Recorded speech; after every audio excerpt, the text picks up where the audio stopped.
12 మంది girl friends ఉన్నారు, and is a very humorous person. అంటే మన రెగ్యులర్ కమర్షియల్ హీరోలకి ఏవైతే లక్షణాలు ఉండాలో అవన్నీ శ్రీకృష్ణుడు కరెక్ట్గా ఉంటాయి. రాముడిని తీసుకుంటే కమర్షియల్ పాయింట్ ఆఫ్ వ్యూలో తీసుకుంటే చాలా బోరింగ్ క్యారెక్టర్. ఒకే అమ్మాయితో తిరుగుతాడు, గట్టిగా మాట్లాడుతూ, వెరీ సాఫ్ట్ స్పోకెన్, పెద్దోళ్ళు ఏం చెప్తే చెప్పుకుంటూ వెళ్ళిపోతాడు. Is not a regular commercial hero. But భారతదేశంలో తీసుకుంటే ఒక్క కృష్ణుడి గుడికి 50 రాముడి గుడులు ఉంటాయి. భారతీయులందరికీ కొన్ని వేల సంవత్సరాలుగా కృష్ణుడు ఏమన్నా అంటే తట్టుకుంటారేమో కానీ రాముడిని ఏమన్నా అంటే మాత్రం తట్టుకోలేరు. ఆవేశం పొంగుకొచ్చేస్తుంది, అంత వీరారాధన రాముడు అంటే. So I was thinking why is that?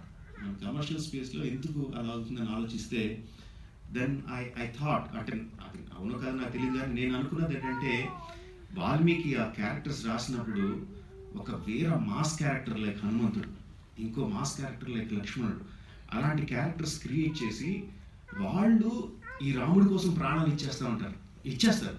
రాముడు అంటే చచ్చిపోతారు, రాముడిని ఏమనంటే తట్టుకోలేరు. సో డైరెక్ట్ హీరోయిజం కాకుండా అప్లైడ్ హీరోయిజం, చాలా సింపుల్ క్యారెక్టర్, అంటే సింపుల్ కాదు, it's very very difficult character, but soft క్యారెక్టర్ని క్రియేట్ చేసి వాళ్ళకి ఎంతో ఒక మాస్ క్యారెక్టర్ వాళ్ళ దేవుడు అంటే మూలంగా మనకి అంత ఆవేశం వచ్చిందని చెప్పి నేను ఒక థియరీ ఫార్ములేట్ చేసుకున్నాను. So I thought then that Amarendra Baahubali is going to be lord Rama. ఆ రాముడి మీద నా క్యారెక్టర్ ఉండాలి. కట్టప్ప, దేవసేన, శివగామి లాంటి హార్డ్ కోర్ మాస్ క్యారెక్టర్స్ ఈ సాఫ్ట్ క్యారెక్టర్ అమరేంద్ర బాహుబలి దేవుడు అంటే అతని కోసం ప్రాణాలు చేయడానికి సిద్ధంగా ఉంటాయి. సో ఆ అప్లైడ్ హీరోయిజం క్రియేట్ చేయాలనుకున్నాను. I think that worked in favour. మీరు అమరేంద్ర బాహుబలి చూస్తే చాలా సాఫ్ట్గా ఉంటాడు, ఎప్పుడో ఒకసారి ఆవేశంగా మాట్లాడు. బట్ ఈరోజు అమరేంద్ర బాహుబలి చనిపోతే మొత్తం థియేటర్లో కంటతడి పట్టిన వాళ్ళు లేరు, అంత ఆరాధనకి గురయ్యాడు. So that is I think what I did for Amarendra Baahubali in this one.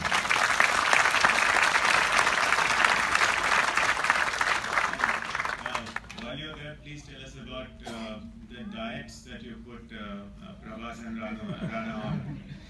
They really bulked up for the role. I didn't put in them into any kind of diet, but I just told them how they should look. And they form their own diets. They have their own dietitians and doctors and physical trainers. But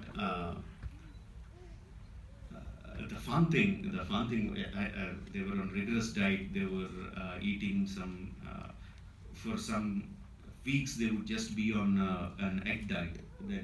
Then they would eat small meals every 2 hours, and it's very difficult to follow, more so because for one schedule he has to look like Amarendra Bahubali, who's beefed up and strong. For other schedule he has to become leaner with lean muscles like Mahendra Bahubali, like Shiv. That it was difficult for them. And even for Rana, in the first part we showed him in a different kind of bulk, and second part you could see that he's ripped into muscles. Whatever followed their diet is up to them. I didn't put them into any diet, but I would tell a funny incident of Prabhas. Every month, 1 month or so, they will have a cheat meal day. That's a part of the regime, because you are dieting so continuously. When you give them all the carbs and everything that they wish on one day, the body system gets confused, and if the metabolic rate actually increases higher and burns the fat much better. That's the reason. But on that day, you should see the kind of display he has.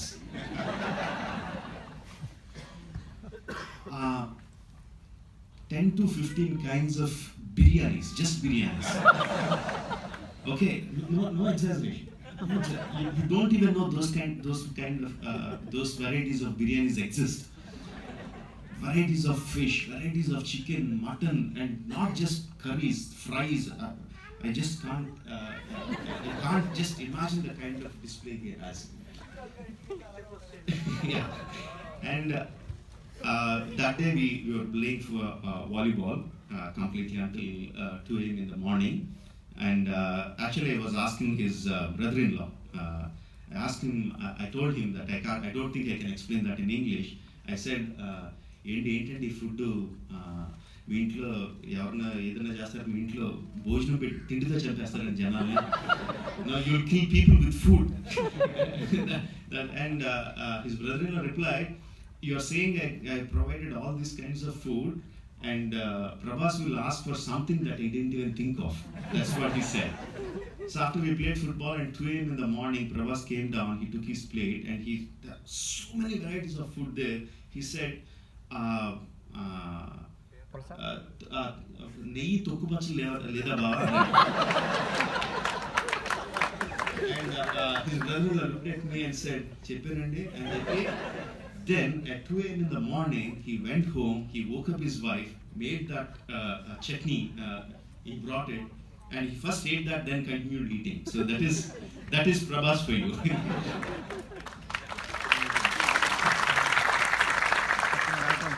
Anushka, did you go on any special diet for the film? Did you go on any special diet for the film? I have gone on lots of diets. But not that you want to share. No, not right now. So, Shobhu, jumping over to you, let's talk about the impact of the Bahubali films. Obviously, the first one was a big risk and it was a huge success.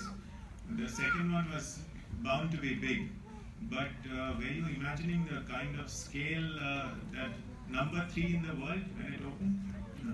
No, not really. We knew it will be, because of the success of the first part, we knew that the second part will be much better in terms of box office numbers and reception in the general audience. But what we're seeing now is phenomenal. I don't think anybody could be prepared for this kind of stuff. It's phenomenal.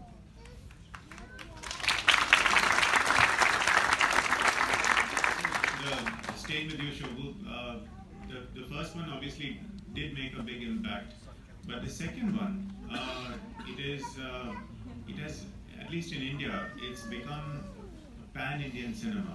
It is not just a Telugu film or a South Indian film. It has worked completely across India, in all parts of India, and the world as well. Why do you think that's happening? Is it because